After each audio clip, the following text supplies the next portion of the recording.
നമസ്കാരം. മഹാകവി വള്ളത്തോൾ നാരായണ മേനോന്റെ എൻ്റെ ഭാഷ എന്ന കവിതയിലെ വരികളാണ് ഞാനിന്ന് ആലപിക്കാൻ പോകുന്നത്. മലയാളത്തിൻ്റെ മഹാകവിയും കേരള കലാമണ്ഡലത്തിൻ്റെ സ്ഥാപകനുമാണ് വള്ളത്തോൾ നാരായണ മേനോൻ. മാതൃഭാഷയുടെ മഹത്വവും പ്രാധാന്യവുമാണ് ഇവിടെ വള്ളത്തോൾ നാരായണ മേനോൻ പറയുന്നത്.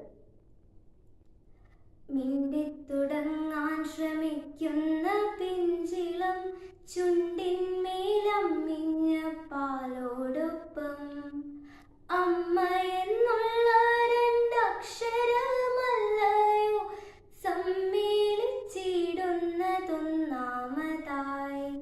മറ്റുള്ള ഭാഷകൾ കേവലം ധാത്രിമാൻ, മർത്യനു പെറ്റമ്മ തൻ ഭാഷ താൻ.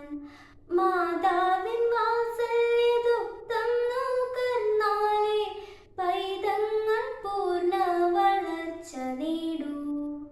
അമ്മ താൻ തന്നെ പകർന്നു തരുമ്പോഴേ നമ്മൾക്കാമൃതും അമൃതായി തോന്നൂ.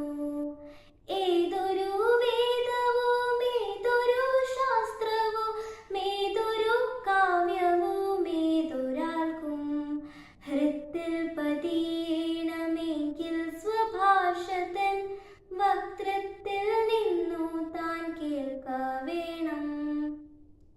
ഹൃത്യം സ്വഭാഷതൻ ശേഖരമോരോന്നു മുൾത്തേനായി ചേരുന്ന ചിത്തതാരിൽ അന്യബിന്ദുക്കളോ തൽബഹിർഭാഗമേൽ മിന്നിച്ചു നിൽക്കുന്ന തൂമുത്തുകൾ.